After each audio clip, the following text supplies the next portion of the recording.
Hey everyone, it's Carter King. If you're an educator, a leader, or just a parent who wants to teach kids about space, check out my newest book, Carter's Journey Through Space. It's available now on Amazon, Target, and bookstores everywhere. Come explore the universe with me.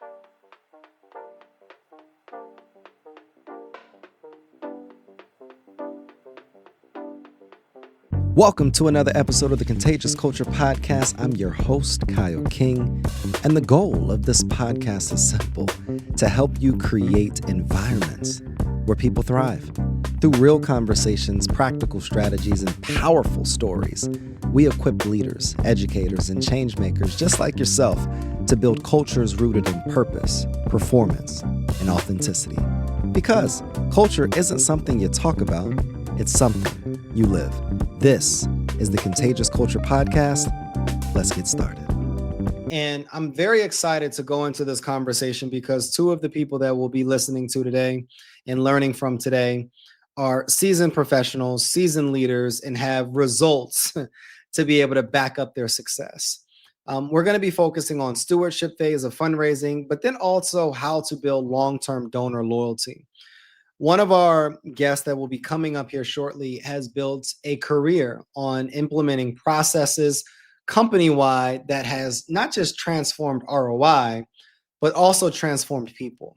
Like, how do we personalize our stewardship at scale? How do we design follow-up systems that deepen trust and engagement? What happens after the gift? And how do we develop leaders within our organizations that can take what we're doing, what we're learning, and be able to disperse it amongst our teams and amongst our followers? So I am just, again, y'all know I've been excited all day, but I'm so excited for this conversation with Anna and Brooklyn. How y'all doing? Good. How are you guys doing today? Thanks for having us. I'm amazing. Anna, how you doing? Good, thank you. I'm glad you're feeling better. We missed you last week. Thank you. It's back school germ season. Oh my gosh. Yeah, it's that time of the year. It is definitely that time of the one year. sick kid and then it's spread. Oh no, once one gets sick, the whole household gets sick. It's like, oh my gosh. Questions for you both. And let's get this party started today.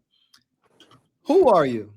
If somebody was to ask you to describe yourself in one sentence, what would you say?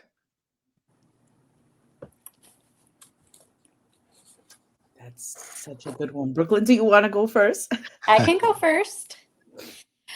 I would have to say that I am a mustard seed. Through and through. That's good. That's one sentence. I like it. That's a hard one to match. I'm thinking over here two things: fierce and advocate. So I am a fierce advocate. That's good. I would say that I'm a coffee bean. A coffee bean? Did I need to be a seed? That's good. I would say that I'm a coffee bean. I heard a story a while ago, and it talked about how when you put a coffee bean in the boiling water, it changes the water rather than the environment changing the coffee bean. And I try to step into spaces and change environments and change people. So how I approach education when I was teaching and when I was leading was, how can I change this ecosystem or this environment for it to be better when I leave? When I come on these shows, how can I ask a question so that they could give an answer that can change an audience member? How can I show up in spaces and truly produce change? And that leads me to my first question for the both of you. But Brooklyn, I'd love for you to be able to answer this first, because we've had plenty of conversations about this. What is one change in an organization that you've made that you're most proud of? Oh, yeah. Talk about putting me on the spot right away from the jump. Thanks, Kyle. I would have to say I am most proud of working with descendants in corporate America for a long stretch to get them to donate the first parcel of land here in Kalamazoo County, that we have an actual site attraction called the Kalamazoo Air Zoo. And it was the very first parcel of land that has not been sold over, since 1912. And it was the very first parcel that we had sold. And it took me about 4.5 years to work on.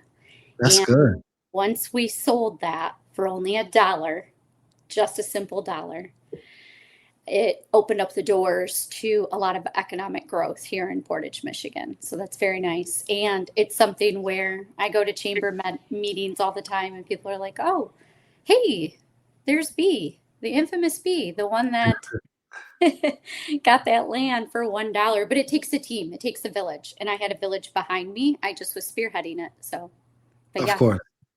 I appreciate you sharing that, Brooklyn. I never even knew that. That's powerful. I appreciate that. Anna, what are you thinking? What's a change that you've been able to make that you're most proud of? I would have to say at my current employer, I'm the first corporate philanthropy officer that's ever been hired. I was the fourth hire on our team. And I think through just influence and sharing best practices and being very collaborative, every time I bring an opportunity to the table, it's welcomed and well received in terms of like, let's execute so that we can build the infrastructure for a 20-year organization to receive corporate philanthropy gifts and to actually be known as a nonprofit organization that needs and has the need and has the process in place to receive corporate funding, particularly over the last 5 years. I've been with my team 3 years this upcoming Thanksgiving. So I think I'm very proud of that. It kind of gave me the indication that that's why they wanted me to come over. And I'm like, oh, we're Yeah. just going to take all of Anna's ideas and Yeah. try to put them in place. But, and then at my previous job, I think it was that's where I actually got the tagline, Amazing Anna, Mhm. because I'm naturally so resourceful. Yeah. I would inherit either relationships or partnerships that were being underserved or overlooked, and or that they were just unhappy customers with us, and kind of taking it to the opposite, right, in terms of making them happy customers, returning customers, and really addressing their needs. So Well, let me ask you this, because we just had a question come in for you, Anna. How can nonprofits build long-term relationships without making donors feel like they're only being contacted when money is needed? And Brooklyn, if you have insights on that question, I'd love to hear your answers as well. That's an excellent question. And I think for me personally, I've only been in the fundraising space for the last 5 or so years. So by default, the majority of my career in workforce development and leadership development within the nonprofit space has been on stewarding relationships and partnerships that generate revenue. So I always see it as the relationship first, in that the output is the revenue. Like, we're not going to be able to ask people that are not aligned, that don't know us well, that have us miscategorized, right? They think that we do this when we really do this, without having that trust and without having the relationship. So for me, it's as simple as it sounds. It's about listening to the nonprofit or the prospective funder, obviously doing your research in terms of what is it that matters to them, what is coming up for them on the horizon. Are they growing? Are they retracting? Are they trying to be more tech savvy? Are they trying to do more with less? And then I think it's the human beings that you interact with, right? I just had a stewardship call, and it was more focused on, like, as people, what are we seeing? What are we feeling in our day to day? And remembering those things, right? I like to engage funders. The last outreach I want to do is the actual ask, right? Because I'm thinking of, I saw an article and I'm thinking of you, or I recall you said X, Y, and Z during the last conversation. How is that? So that follow up, and just demonstrating to them that you are listening to them and that you care for them as people, not just what they can offer you. I think that's what's important, because once you have that trust and those open line of communications, that completely can shift a relationship. This next question is for you, Brooklyn, because you've built a lot of processes and you are an expert in being able to take an idea, develop a process, identify personnel, and scale it organizational wide. Mhm. How do you approach developing intentional processes that just make organizations better? Working backwards. I mean, almost everything I've ever done for system implementation, deployment, succession planning, you really need to know every process, every person, every direction that you need to go. But it's not as simple as taking it from the front end going forward. A lot of people out there are front end users. And for me in particular, I'm a back end user. So I start with your end result, work your way backwards, and test that theory, working your way again forward. That has been pretty much through and through in my 26 years of experience. Every single process, every single standard, every single deployment, implementation, etc., has been that way alone. Can you talk to me? Let's say I'm not gifted in the way that you're gifted. Mhm. Let's say that, I'm new to this, but I want to be able to do what you do. Okay. Can you talk to me about some things that I would need to either learn or implement or be able to do differently so that I could be able to approach work from kind of a perspective of backwards designing? Yeah. So a lot of it, like even in HR, we call it reverse sourcing or reverse hiring, same exact philosophy. You know your end goal, you know the job description, you know the talent, the strengths, et cetera, that you're looking for. I think the very first thing for me, Kyle, especially in corporate, because I spent my first 20 years in corporate, is really knowing your accountability and the consistent stewardship amongst your team. It's all about collaboration. If you're not a high collaborator, you really need to start deepen the trust within your team and long term. It could be a long term project, long term donor engagement.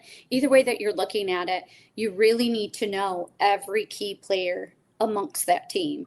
So if you were to take, let's say, one of my 2 deployments for SAP at Pfizer, it is knowing those key players. The first go around in 04, 05, I had no idea who anyone per se was, but pulling 66 people off of their role and being able to backfill them. I don't know who those leaders are, who is the next up and coming leader, but the team lead that I'm pulling for that project, they do.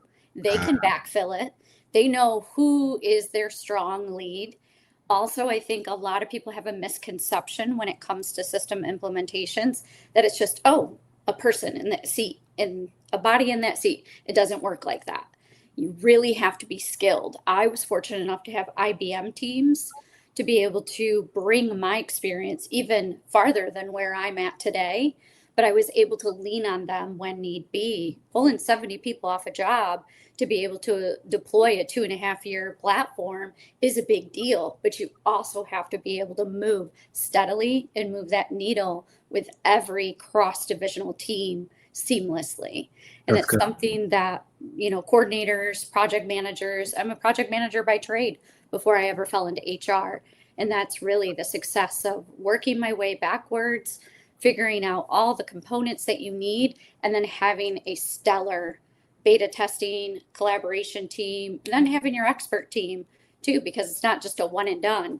You shut down a facility 2 weeks later, you're back up again. You better have a call center to fuel that. And it's an amazing process, but it's also very experience based too. That's good. Mm-hmm. And I have a question that came in for you as well. What does genuine stewardship look like in 2025? What are donors actually expecting beyond the thank you email? Yes. I think I'm getting all the difficult questions, even though I love hearing about your experience, Brooklyn. Because I was Sorry, Anna. The only reason why I know about Kalamazoo is because I actually tried to recruit talent there when I was at Inroads for Pfizer. Because I was like, I need to look this place up. Is this real? So this is like a boomerang moment here for me. So loved hearing about that experience um, with Pfizer for you, Brooklyn. I think donors are looking for transparency, Mhm. and it is often difficult to navigate transparency because you don't know how it's going to be received. Particularly, like I'm completely virtual, right? So my days of being able to engage people and just show up in their office um, are non-existent, right? So it has to be driving impact, being transparent, when you don't have the answers readily available to their questions about, well, what is my investment doing? Or, I noted this particular line item in the report you sent and it doesn't match. Like being able to tell the story. Well, this is where we're at, right? And we need a little bit more time. Or we did some research, right, or some analysis and realize that these are the trends, the hiring trends, right, or what's happening in a particular hiring industry that are impacting our ability to generate internships for our young adults and or to get career accelerating opportunities for our young adults. So I think outside of the thank you email, which has to be very customized to that particular funder, um, they are expecting that. I want to say that the other thing that I have seen you utilize a lot are video testimonials, um, Mhm. infographics. I'm seeing a lot more use of infographics and video testimonials for within the philanthropy space, period, Yeah. right? Mhm. And for me, it's like, well, what particular pieces of that story do I know is going to resonate Yeah. with a particular funder? Whether it's a funder that cares about HBCUs or a funder that cares about HSIs, is it someone that is it a funder that's particularly focused on the engagement or just how many lives are Mhm. we touching? So being able to distinguish what those factors are per funder, and then of course utilizing the resources available in terms of tech and innovation and what your marketing teams are capable of is trying to meet them there, um, which can be tricky sometimes, right? Yeah. But you have to learn to navigate in terms of like having those testimonials and those student stories. Our organization is very well known for the coaching model that it implements with the work we do with young adults. So one of the things that I've consistently brought to the table is we need to be sharing more of our coaching. Who are our coaches? Why do they do this work? As industry experts with years and years of experience, why do they then come to profit to then coach and develop the next generation of leaders within that particular function, within that particular industry, or that particular job? So that is something that we've been doing more and more of, particularly this calendar year, so that it's not all focused on the recipient, but like who are all of the players that also make this work real and impactful. And for us, it's the coaches, right, that are working directly with our young adults. Now, Brooklyn, this question's for you. I got a challenging one for you too that came in. You talked about earlier that you grow teams and deploy in various aspects of the work that you do. How do you balance personalization with scalability? In other words, how can smaller teams maintain authentic, ongoing relationships without burning out? Yeah, that's a great question. And kind of to Anna's previous point, I agree with her 100%. Transparency is the number one thing people are looking, but a close second to that, I think, is honesty. Know if the donors know exactly the position of where everyone is at, you're probably going to have higher donor retention because it comes down to speed, specificity. Also, it's going to be ownership as well. That's So good. as long as you have that, it could be a same day personalized acknowledgement. It could be that dedicated internal. I, in fact, just had that recently in my own community where there wasn't a dedicated internal ownership. And I was like, well, who do I contact if I want to up, maybe 125 is not enough. Like, Yeah. what if you want to add more? So those are all hitting the same exact chord. But I think really to Anna's previous point, and I want to touch on that real quick, Kyle, I really do believe in this day and age in almost anything, it's transparency and honesty that really gets you far. And then building into small teams, I think that's what we do really well. And, I have a small HR technology firm here in Michigan. And with our small firm, those two core values are at the very top of our core values because it's what we sustain our current clientele, but also it is what we're putting out there. You guys both earlier heard me say I'm a mustard seed. It's in my bio. It's in everything I do. It's ingrained in me and my heart in the way that I've gotten that from my higher power. I always will remain a mustard seed, showing a light to everyone out there. People are going to gravitate towards it or they're not. In building and curating small teams is easy for me when you're genuine and you're really your authentic. Hey, it's Kyle. Sorry to interrupt your programming, but I got a quick culture check for you. How's your team's energy right now? I mean, literally, right now. Are people feeling inspired? Or are they just showing up? See, here's the truth. Culture doesn't change because we talk about it. It changes because we live it actively every single day. And that's what I help organizations do. Build contagious cultures that people actually want to be a part of. Through keynote talks, interactive trainings, and hands-on consulting, I help leaders transform the way their teams connect, perform, and grow.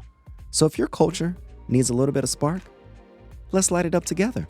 Visit theculturelab.org, again, theculturelab.org, or connect with me directly on LinkedIn at Kyle S. King to learn more about how we can work together.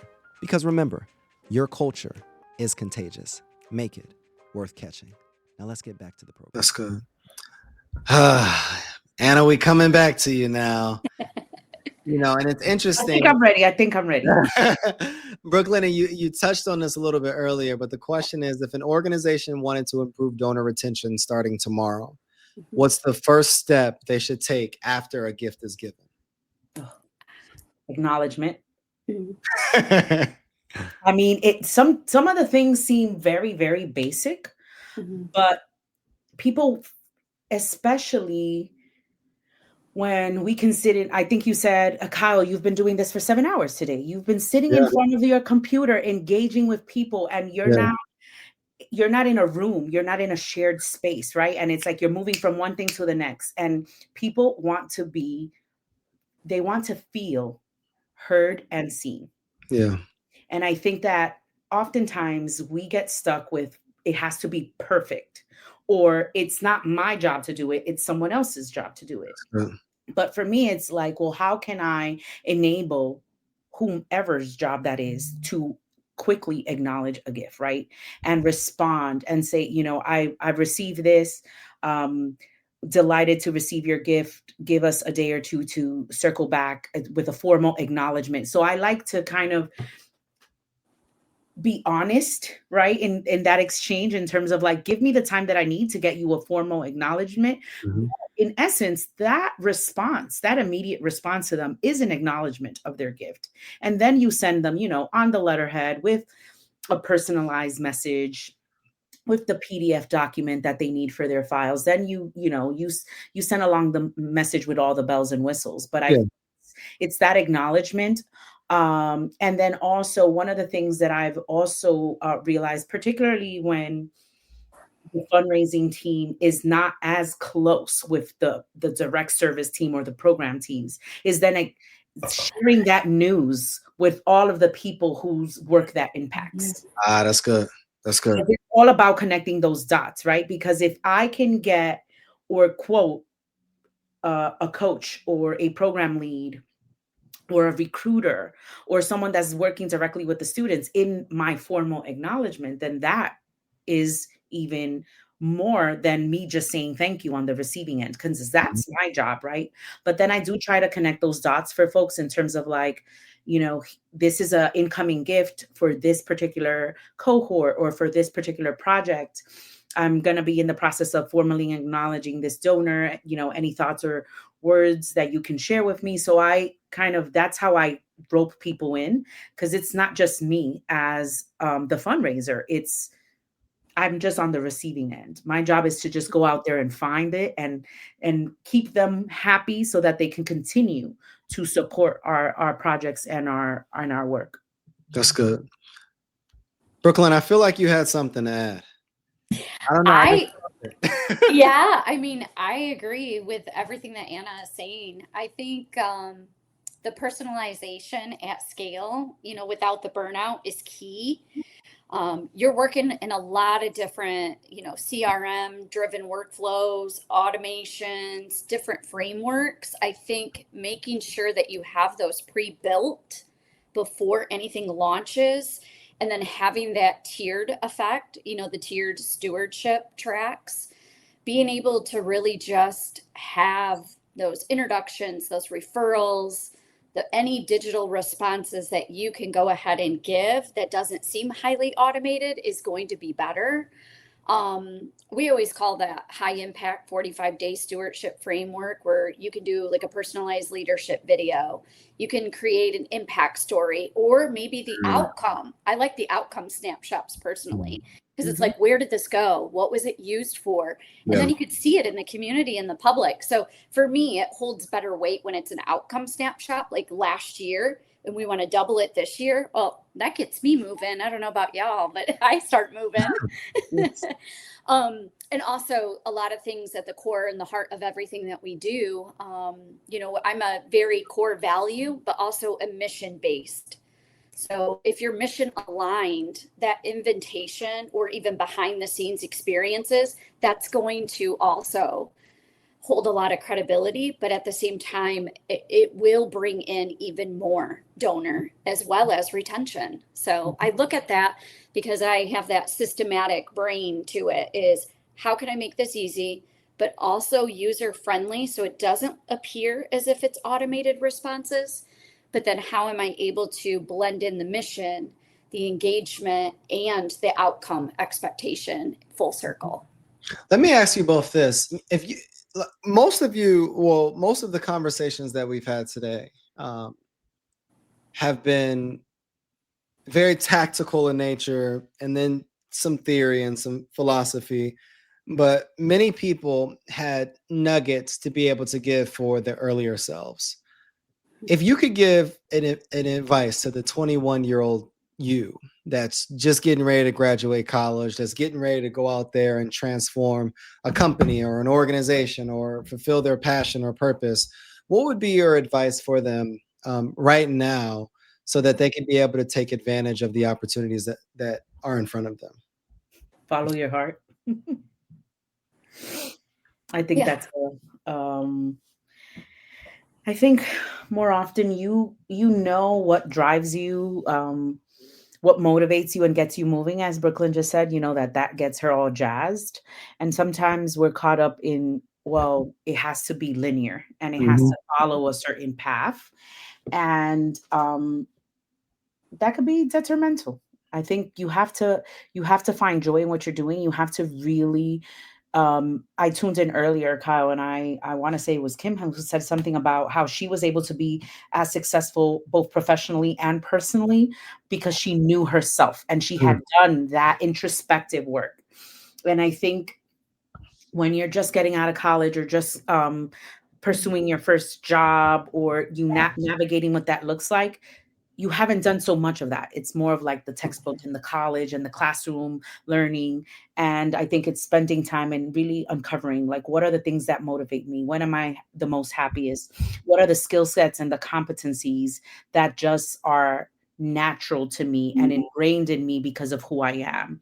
I love how Brooklyn has come back to the mustard seed part, because she says it's what sustains her organization. She answered your first question about her identity using that same response. It's a mustard seed.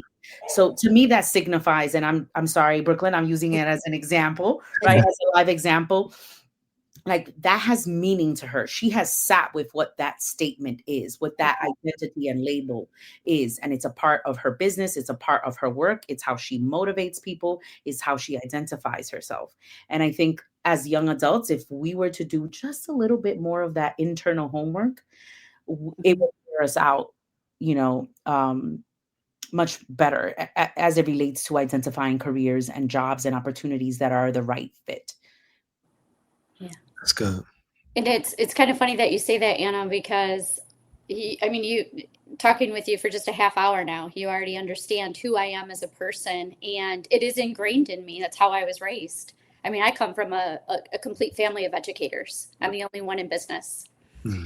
So for me, it is important that everyone has a clear understanding of who we are and who we represent, but everything is mission focused. So How do we ensure that we as individuals and professionals are aligned with the mission of either the organization that we're working for or the organization that we're building on our own? I think that really comes with high drive. Like, again, what Anna had mentioned, what is the core? What is the center of your focus? Because everything that you're doing leads into that. You really have to be 100% on board, not just, oh, maybe sorta, or I'm in an 80-20. That's not going to work. It's going to emulate in everything that you do. For me, building structures, workflows, accountability frameworks, all of that make everything we do sustainable, including the mission-driven work we do in working with donors as well. I think, honestly, a lot of organizations today,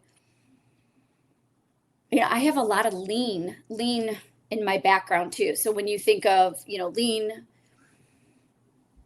being more agile and lean has had many benefits. Like if you were to ask me that question of what would I tell my 21-year-old self, I would only tell her one thing, and I just realized it this year. And that is, I would have went to become an attorney at 21 years of age and followed it all the way through, because I am just down to research 24/7 in everything I do.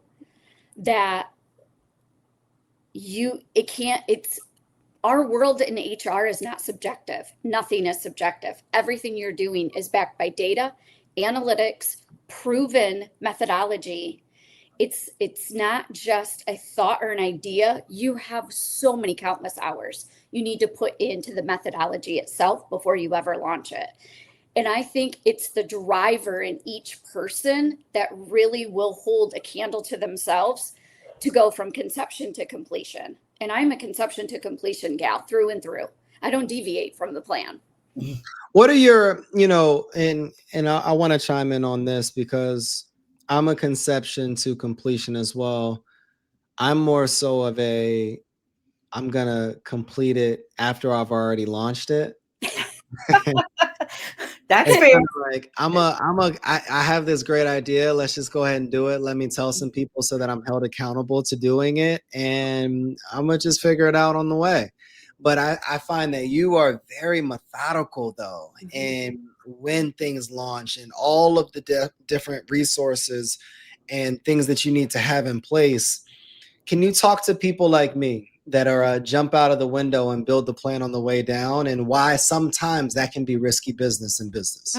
Yeah, I think the hundreds and hundreds of system implementations and deployments that I've done allows me to work with visionaries that do want to jump and they're ready to go from P to P to Z. And I'm like, whoa, wait, hold on a second. I mean, we're going to have some fallout if we're not careful. Yeah. And those experiences definitely make you resilient to be able to see it through. But here's the biggest thing that I can give as a takeaway on this one, Kyle. I don't believe in Band-Aid fixes. That's why I'm so systematic and very heavy in the method in which I use at hand. The reason for it is if you're using a Band-Aid, what ends up happening is any workaround, any Band-Aid, any immediate instant fix, once you rip that Band-Aid off, it's going to cascade all the way down to ground and it will fall apart if you do not have broken underneath the Band-Aid. Nope. I don't believe in Band-Aids. That's the very first thing I say in every project launch too when I'm working with a group is, if you believe in Band-Aids, I'm not your gal. I really am not. Because here's the problem. Once you throw in one, then all of a sudden you're getting ready to deploy and you have 75 different band-aids, and they're all going to just domino effect fall apart, you know? That's interesting. What's your perspective, Xana? Same question. I'm not quite as structured as Brooklyn. I'm noting. I have some more years of experience to catch up on, but I'm also not as risk averse as you, Kyle. So I'm somewhere in the middle, right? So it's like, do I have enough? Do I feel comfortable enough with what I have? That's right? good. So it's really that gut check, right? Because I'm not as risk averse naturally. So it kind of bleeds into myself professionally in terms of like, am I going to do this? Okay, let me go back to my list. Let me check off. Have I checked that all, the data points are correct? Can I fine tune the language? Is this impactful? I will ask for, a blind check from a colleague or someone else who's nowhere near connected what I'm doing, but I'm like, this is the idea, or this is what I'm trying to drive home. Is the following example, does that do that for you? So for me, it's not as extreme on either end, because for me, it's like, I want it to work, and it's very much connected to brand. So it's like, do you want this to fail? Or like, what's the probability that this is not going to be a good thing? So I go through those motions of just making sure that, when I'm going to put my name on something, or when I'm going to, press the green light and it's like a go, that I'm 100% comfortable with that. Even if it's not 100% of the way there in terms of development or just being completely operational. But I have to be comfortable with that, because if not, then some people are fueled by that adrenaline. Like, oh my God, I jumped out of the plane and I'm still flying it. Not I. I want to I think Jim Collins said it. I believe it's in his book, B 2.0. I mentioned the book a little bit earlier. I believe he said that get 70% of the idea together and then make a jump. And I love how he put it in his book, and he pretty much, and this concept is talked about in a lot of different books that I've read, but how he described it is essentially a lot of organizations are, their productivity, their performance is paralyzed because of this idea of having all of the answers, all of the strategies, all of the things, trying to be perfect. And instead, he found it more effective when we do take that risk or that jump or commit to that thing with 70% of the data, and then being able to make that intentional decision. And then you leave room to be able to be innovative or leverage the experience or leverage the data as a part of that conversation or as a part of that project or that experiment. And I think that's how I am. I think, kind of going back to Brooklyn's point, I believe that I could pull off the Podcastathon in 2 weeks, because for the last 100+ days, I've been podcasting every day. So I knew that as long as I could have the people that showed up, then I know I can maintain and hold conversations for 9 hours in a given day, because I love people. I love asking questions. I'm curious. But then it was all of the other back end stuff, like follow-up emails and graphics and a funnel build to be able to give something away. It was all of those little pieces that was my 30%. So I guess the question is, for leaders out there that are not as risk averse as me, but leaders out there that aren't as strategic as Brooklyn, where can we find that middle ground so that we can still be productive, but not paralyzed by this idea or this mindset of trying to be perfect? Brooklyn, I don't know if you have a response. I see you shaking your head, but what immediately comes to mind for me is the curiosity of what was it that made you pull the trigger on the Podcastathon, on doing this? Because you knew you were at the 70%. So I'm thinking from the lens of the driver in you, to Brooklyn's earlier point, right? What was that driver that took you from that 70% to like execution? We're doing this. Was it a conversation you had with someone that validated the idea? Was it something you saw on LinkedIn? I know you're a very avid LinkedIn user. Did you see this kind of someone else manifest this idea and you're like, this is a sign I needed? Because I think that's what people need to be paying attention to, because you can sit with the idea for a very long time, but you decided not to. I'm gonna say this. I'm glad you brought that perspective up, because I didn't share this throughout the whole day. So I was on a call. I'm on a morning call every single day at 7:30 with a group of entrepreneurs, and we meet Monday through Friday from 7:30 a.m. to 9 a.m. And one of the experts came on, and he was explaining, and it was the last week of October. So I believe the last week of October, the last day, that Saturday was November 1st, this last October.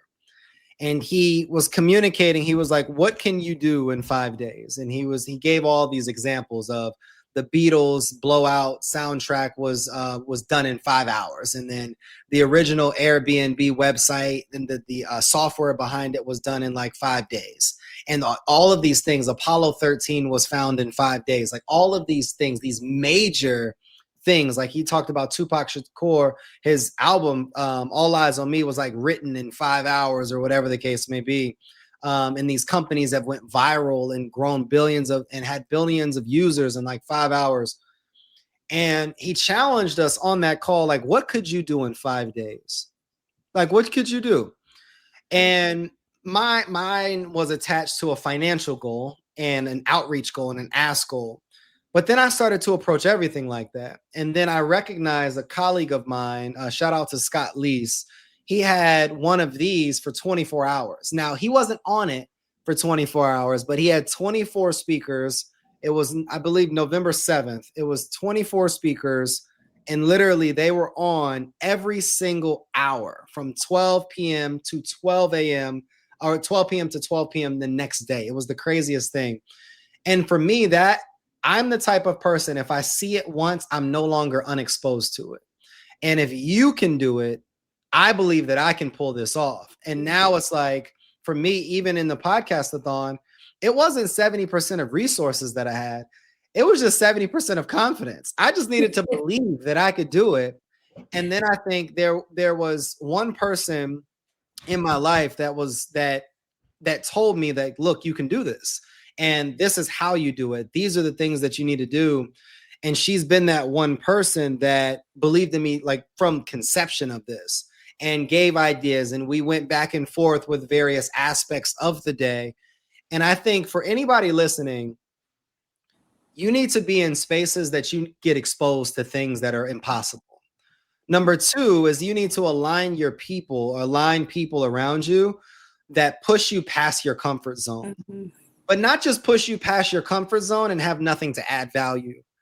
You need people that push you past it, but then also have value to be able to provide you with a skill, with an idea, or with a perspective that you can use to be able to pull off that big thing. Mm-hmm. And then hold you accountable to the level of excellence to pull it off. So she reminded me, like, you need to have these types of graphics. You need to market this ahead of time. You need to send these emails out to, all of the speakers. You need to have these different things in place so that you can be excellent on that day. You need to have coffee in the morning. You need to eat. You need to take your breaks. So like, then it reminds you, like, I'm not the process person. I'm just thinking I'm going to be on camera for the next 10 hours. And that person was your Brooklyn. That person was my Brooklyn. That's what it sounds like. She's a thinker, literally. And pardon me, I didn't mean to interrupt you, but what you've articulated is that it was twofold. So you were in this space from this phone call, right? And you're like, I have this idea, I can do this. I do it every day, but now I can do it for longer. All I need is the people. Because I saw your email and I was like, oh, let me see, what is Kyle up to now? And then I was like, oh, let me respond to him. And it happened that quickly. And here we are now in the conversation. So I think you might have been closer than 70% before you launched, but then also you saw it. So I think there was like that visual and having that conversation with the person, to your point, that pushed you past your comfort zone to just say, this is a done deal. We're going to pick a date. and we're going to start to work backwards, which I think is what Brooklyn was saying earlier in terms of her methodology as she approaches all things is like, I'm going to work my way backwards to where I want to be. And you wanted to have this event. So I think, you can replicate it over and over and over. Maybe this is something you do every quarter. That's what I'm thinking. That's what I'm thinking. I think it would be well received. And Brooklyn, I was just noting that he worked backwards, like you said earlier. He approached, because he's like, I want to do this. What are the things that I need? And it came together. So I think that that's the sign that you need, right? It all came together. You got the ideas, you got the resources, you got the infographics, you held the prep call with us. You reached out to just enough people that were all willing to say yes to you. So and I think that's what sauce, right? Like that's what a lot of people miss, though. I think we have these ideas, but we don't have the action and the activity that meet the outcome. Like, yes, we've had almost 20 speakers on today, but it required me to reach out to 50 plus people. It required me to get no's and be comfortable, but then be willing to extend an invitation for a deeper relationship. It required me to say, or to understand that everybody's schedule wouldn't align for November 17th. It required me to go through a process. So anybody listening, none of the success that Anna nor Brooklyn nor myself has shared didn't have some activity or barrier or challenge or objection attached to it. So I guess the question with that is, when you're met with barrier, when you're met with challenge, when you're met with objection, how do you approach it? And how does that turn into the data, to the feedback, to the framework for you to be able to continue to move forward? Brooklyn, I want you to hit it first, and then Anna, close it out. Okay. I have to say, probably for me in particular, it's that famous quote that, I guess, right back to the educator space again. If there's a will, there's a way. There's a way. And like you just mentioned earlier, Kyle, the confidence. Instantly, the whole time you and Anna were talking, I was like, all it does is it comes down to that decision.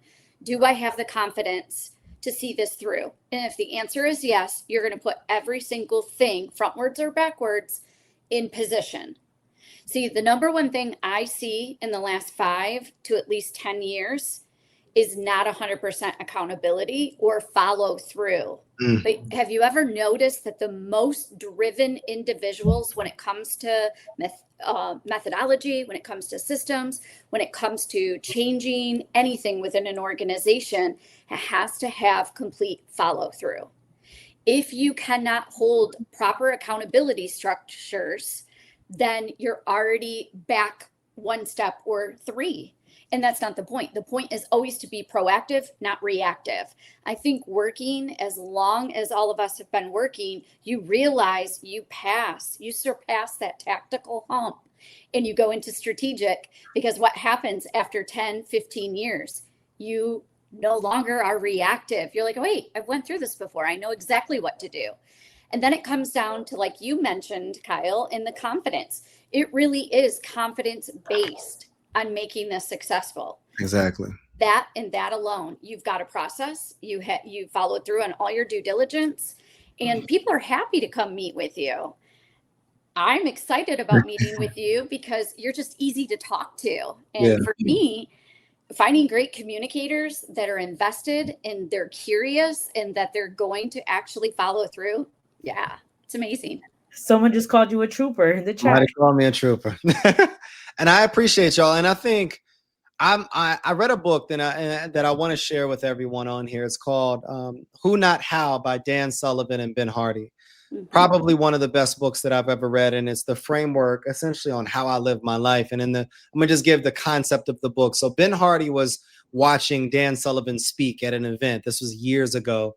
And he walked up to him I'm probably going to butcher the story a little bit, but he walked up to him after and he said that, hey, I would love to read your book.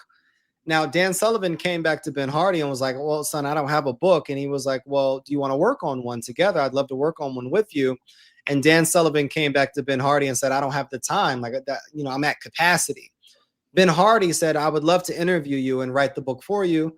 A few years later, he's a New York Times bestseller, both of them together. And then they've been able to build multi-million-dollar organizations collectively. And the concept of the book is when you're trying to figure out how to be successful at something, it's not about how do I do it. It's about who is my who that I can connect with that can help me accelerate that thing. And I just want to give you two your flowers. You were my who's. I needed to touch base with experts, with industry professionals, with people with stories, with experiences, with wisdom to be able to come onto the platform and be able to deliver so that I didn't have to come on here for 10 hours straight and be on individual episodes. That's just insane. Now then I would feel like I'm a trooper, but I wanted to then understand like, all right, who's my who? Who's the person that can help me do X? Who's the person that's going to help me do Y so that we can be able to put those two together and be able to create a great experience.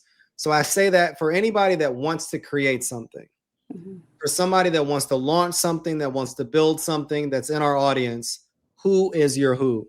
Who is the person that can be able to help you transform, that can help you enhance whatever it is that you're doing? And if it's in the advancement space, obviously it's Anna. If it's in the HR space, obviously it's Brooklyn. These are your people. So one of the questions that I have for you as we get ready for close is if you had 60 seconds to share a message with people worldwide that would watch either the live or the recording, what would be that message for them? Persistence is key. As taboo as it sounds, I think we're afraid of the unexpected. We're afraid of rejection. We're afraid of the no. And if you just continue and pivot, I think it's that testing theory that you mentioned earlier, Brooklyn, and I'm not a project manager by any means, but that's how I approach my job. Okay, if not this way, then what's the alternative way? If this person said no, that just means no, not right now. So let me earmark a follow-up, right? So I don't lose sight of it. That follow-up is strong. I have the reminder to drive those things, but I think it's persistence. You have to not give up, which goes in hand with your earlier notion, Brooklyn, of just having that high drive. Because if Kyle had to reach out to 50 people to get 20 of us to speak today, he could have quit after the second no. Yes, absolutely. I like that you said persistence is key because I added behind it, collaboration is everything. So if you think about what it is that you're doing, what it is that I'm doing, and you fold that in together, persistence is key and collaboration is everything, and everything that we are currently doing today. That's the sustainable approach to get everyone on board, to collaborate, to win, to think outside the box. One of the things that Kyle mentioned was, you have to stretch yourself. Well, you need other people ahead of you in order to stretch yourself because it's not going to come lateral to you. It could. It very well could. But at the same time, the experience-based individuals like you and I, you have to come ahead or have that forward momentum to be able to bring the next generation and the ones that want to learn the experience-based, bring them up with you and alongside you. I think that's the only way to address opportunity. Oh, I agree. Because even for myself personally, when I was first approached about stepping into the worlds of philanthropy, my first response was, I'm not a fundraiser. And they were like, well, people trust you. You have social capital. You listen. You're a relationship builder. So you technically are. It's just a different label or a different hat that you'd be wearing. And, that was belief, right? To your point, someone was interested in paving that path forward for me. And it was the persistence, right? In terms of like, let's continue to do this and see what we learn. I think I love collaboration is everything. That's my tagline amongst my team. Well, no, because it's real, because it's like, as an individual contributor, right? And the majority of my career, I've been an individual contributor. It's like, well, you operate in just your lane. But I'm like, but my lane touches so many other different lanes. And I'm okay being that person that connects the dot. I'm okay bringing that story to you or informing you of how my work it affects your work and vice versa, and why we need each other in order to push the work forward. Yes. Let me ask you all this. If you had the keys to run an organization, a Fortune 100 organization, and change one thing that they can do either operationally or with their people to be able to improve that organization, what would that one thing be in one sentence?